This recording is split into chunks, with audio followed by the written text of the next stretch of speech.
The true essence of karate is the forging of one's character or spirit through hard training. No man typified this principle more than Steve Arniel.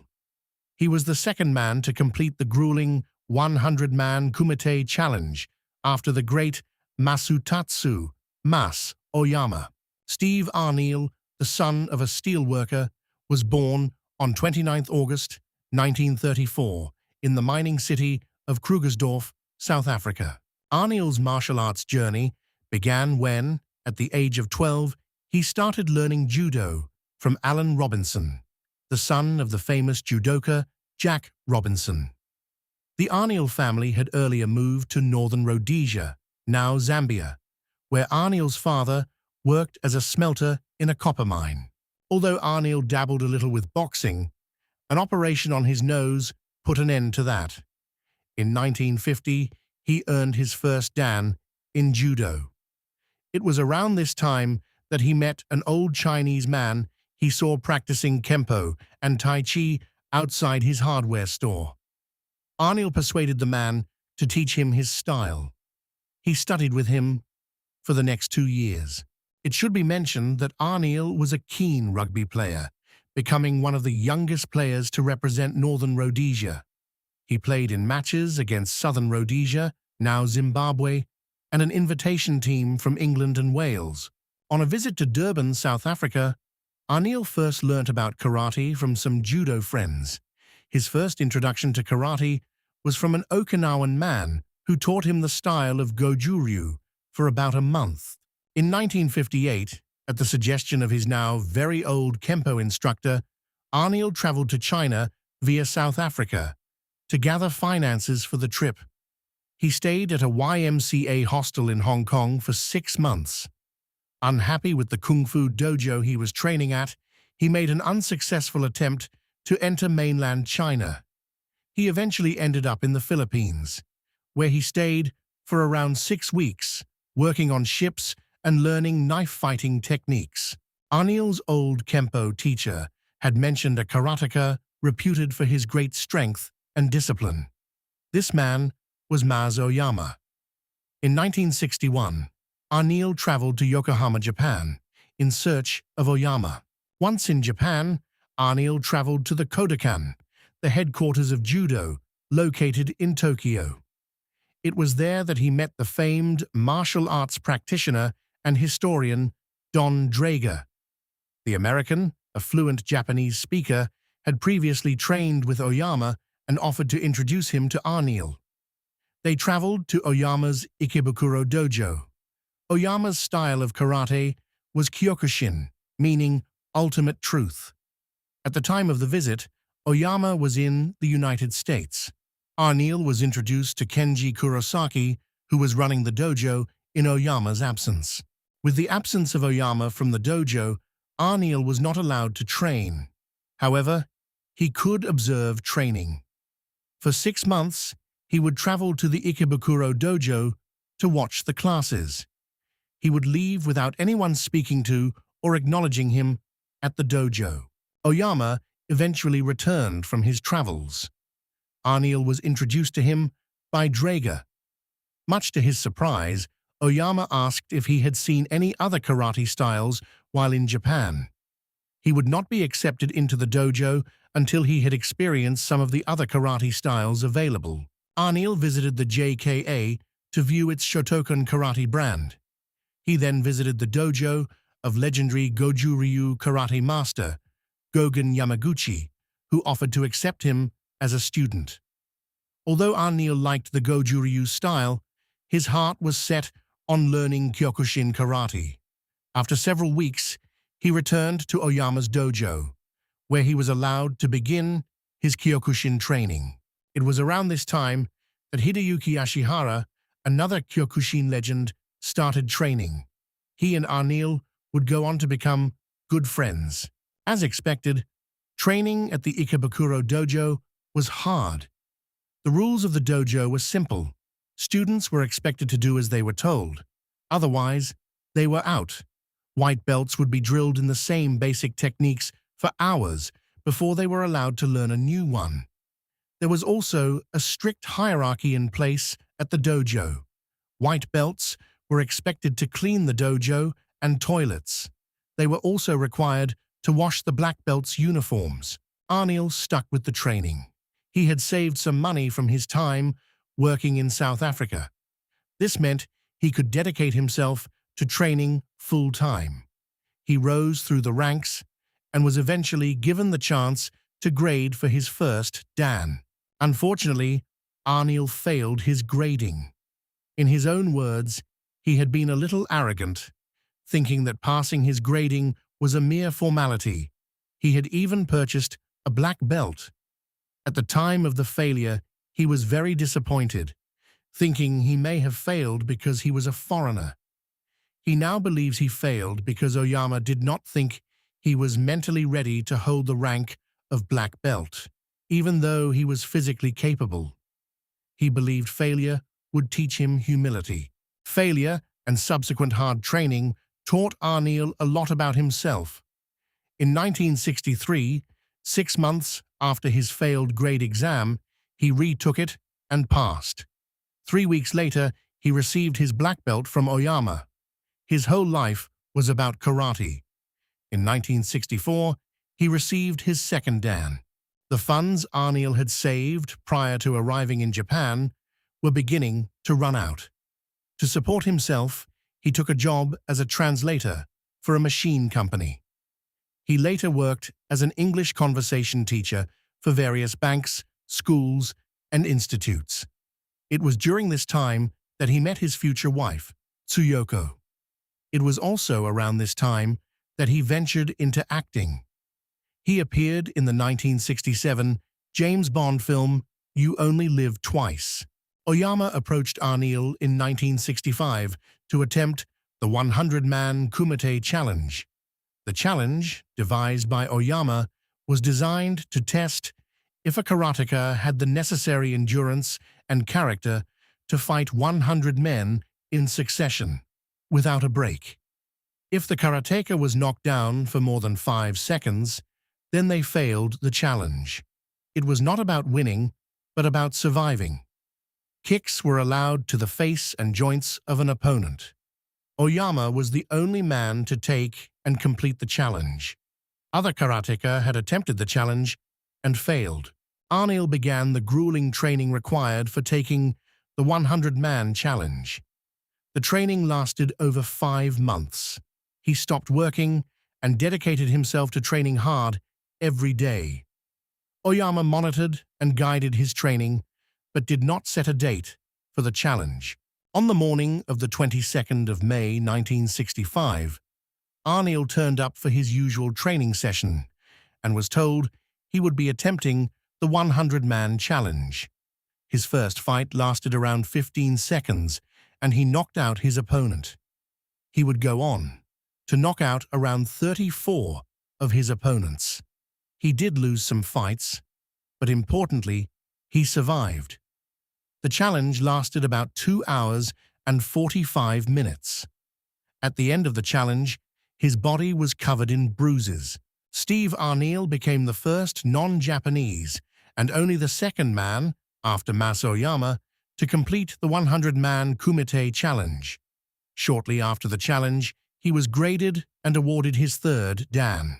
In 1965, Arniel was preparing to return to Africa with his wife, whom he had married in 1964, when Oyama asked if he would go to Britain to help establish Kyokushin Karate.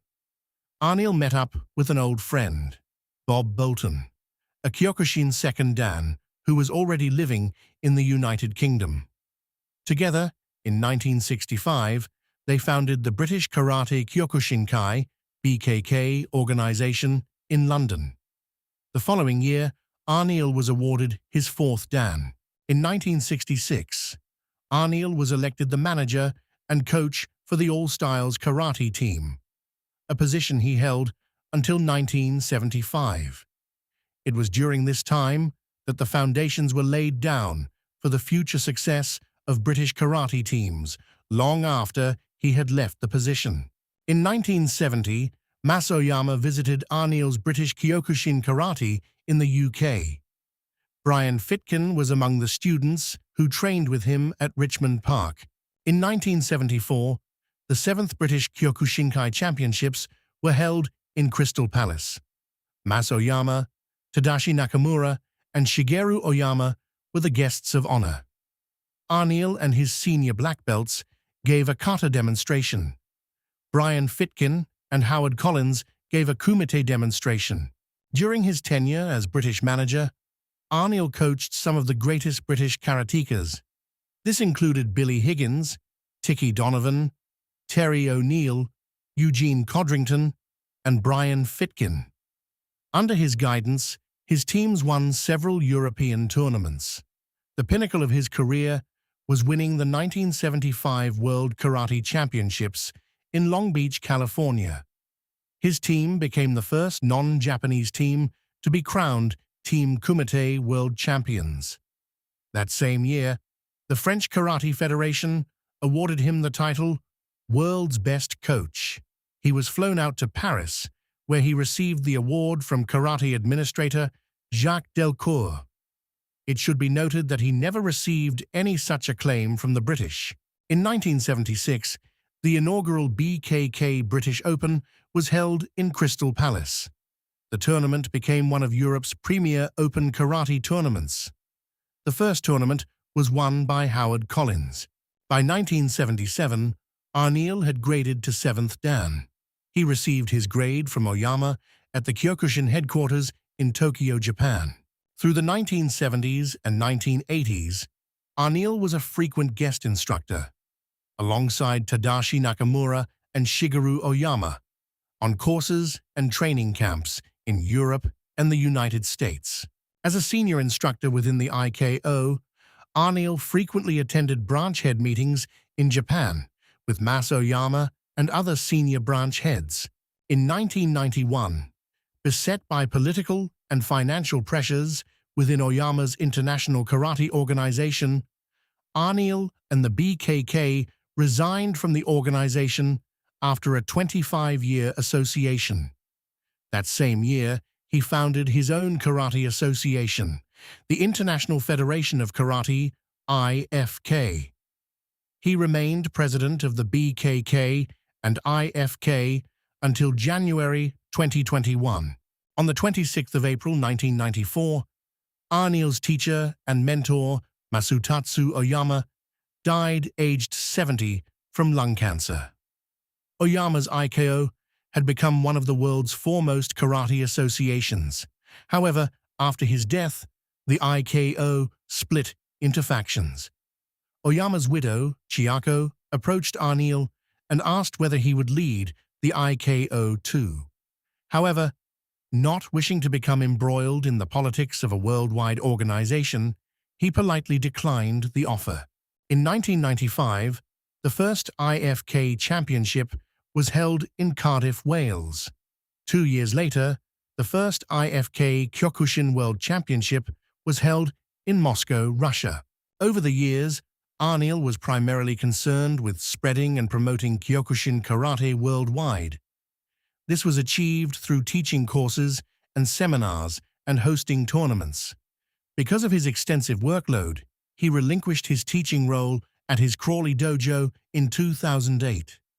The dojo was established in 1969. David Pickthall and Neil Madley took over the teaching at the dojo. On the 28th of March 2011, the first conference of the Kyokushin World Union was held in Moscow. The conference was to discuss the possibility of separate Kyokushin organizations coming together to compete internationally. The aim was to eventually become an active member of the Olympic movement. Russian Yuri Trutnov of IKO1 chaired the meeting. Liam Keaveney and David Pickthall were sent as representatives of the IFK on behalf of Arneal. There were also representatives from the Kyokushinkan, the KWF, Kyokushin World Federation, the Shugokai Foundation, and representatives from most of the major Russian Kyokushin associations. For his services to the British karate community, Arneal was awarded his 8th Dan in 1992.